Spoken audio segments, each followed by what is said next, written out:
Good morning, Dan and Amy. Well, Caitlyn Jenner shot back at the Trump administration and President Trump directly after the Trump administration decided to practice a little federalism and leave bathroom policy up to states and localities to reverse President Obama's guidance on the issue. Guidance is a synonym for directive in this matter. Now, and the left sees that as so insensitive, and he doesn't care about LGBTQTFMTT. Yeah, right. And in addition to that, this has been long running. You know, these things don't happen overnight. They just seem like they do once they reach critical mass.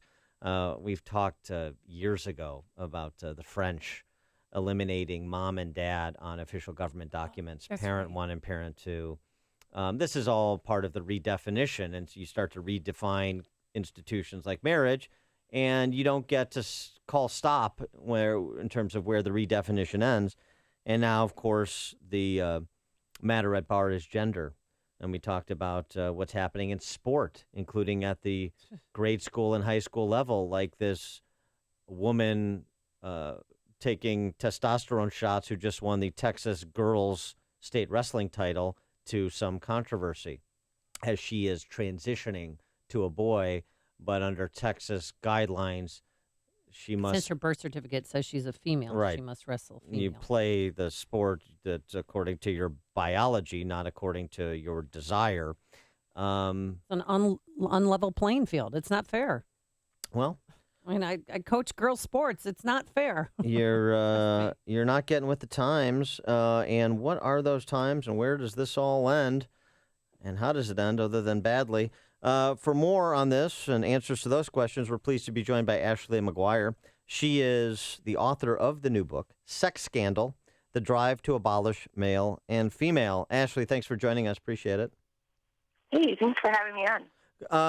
So, you know, this reminds me very much of marriage redefinition because in the early stages when referendum after referendum at the state level was going down, I think the gay rights crowd was for their first 33 states.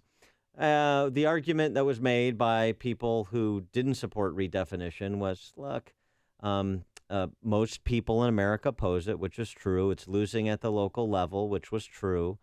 And yet the other side was relentless, and they ultimately got through the courts what they couldn't get through legislatures and referendum. And I see this playing out again, where I see a survey out yesterday that most people support the idea of going to the bathroom based on your biology, not your desire, your feelings of the day. But isn't this trending to the same place that marriage redefinition ultimately went? I'm not sure, and I think it's because of the point that you all were just discussing, which is that ultimately this issue and the way it's trending hits women especially hard. And I think the girls' sports example is particularly salient. And, you know, in my book I talk about boys who self-identify as boys playing on girls' sports teams. I talk about boys who self-identify as girls playing on girls' sports teams. I hadn't thought to cover the issue of girls taking drugs to make their bodies like boys playing on girls' sports teams. But one thing unites all three examples, which is that in every single case, girls' sports is the loser. And so that's just one sliver of the issue. But in my book, I show how every single way this plays out, whether it's calling women birthing individuals or actually, you know, seriously talking about making women register for the draft, women are the losers. Well, what about having a transgender category? And I say that because Tour de Tucson, which is a big, huge road race in southern Arizona, a woman who won it was really a man beginning the transitioning process. And so people had suggested that they could have a male category, a female category, and a trans category. Well, I think I would be okay with that. I haven't heard anybody propose that.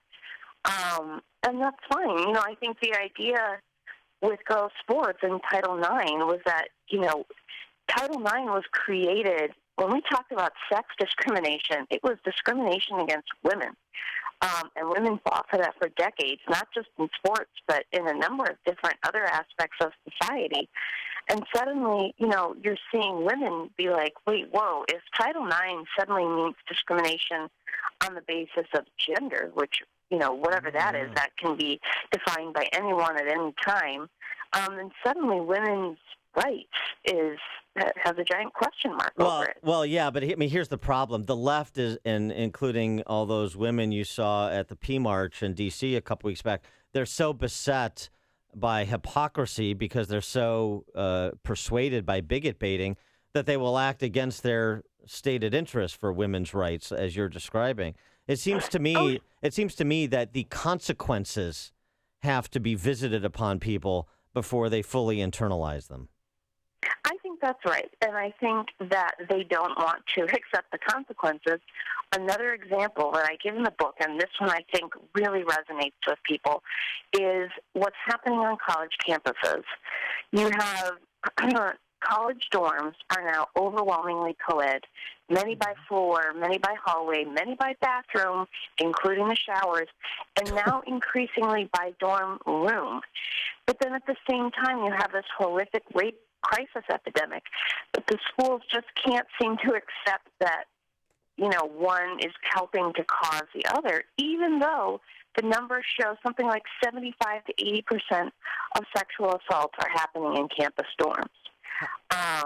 And I give the example of Harvard, who actually tried to deal with the sexual assault crisis by punishing students who participate in single-sex social clubs.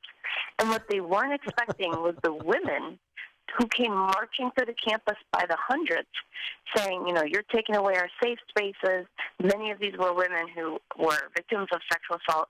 So I think you're right that there's a little bit of, schizophrenia, or at least they look the opposite direction of the source of the problem. Well, the other interesting thing, though, is pop culture, right? I mean, one of the reasons that people have no concept of the true numbers of gay people in this country is because they're so overrepresented in pop culture, movies and television and literature. So if you look at public opinion surveys, people think like the median percentage in terms of popular belief of what percentage of the population is gay, 25%.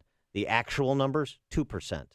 And I see the same thing happening with transgender. It's not just Caitlyn Jenner.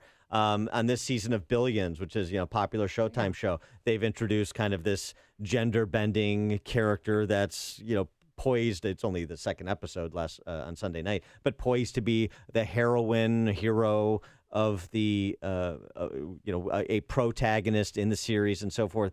It seems to me that's it's always what traditionalists, conservatives are up against is the power of pop culture, and frankly, we don't do a great job combating it. Sure, and I for that very reason, I had devoted an entire chapter of my book to the influence of Hollywood. And, to give the example of Billions, I mean, I think what Hollywood does is help to normalize what's not normal.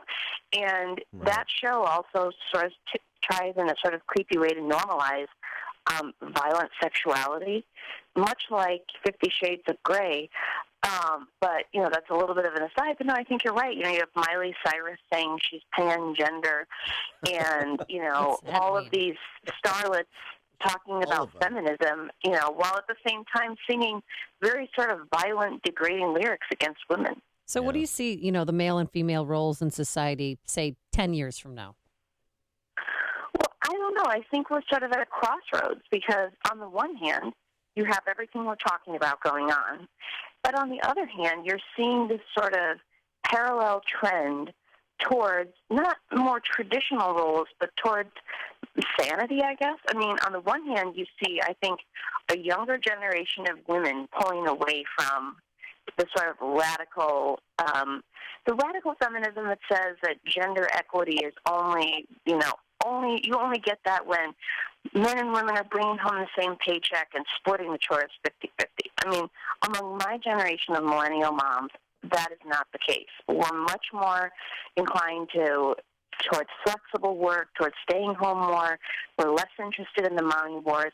And then you're also seeing all these, like the rise of single-sex education, the rise of single-sex recreational things. Like I talk about single-sex gyms, women only working shared working centers. So, it may seem like we're going full throttle ahead towards this craziness. But at the same time, I do think there's a pullback, whether it's parents who are, being like, wait, whoa, trying to put the brakes on schools, doing, introducing gender curriculum that are completely non-scientific, or women saying, wait a minute, I don't think I like this world where, anybody can say they're a woman.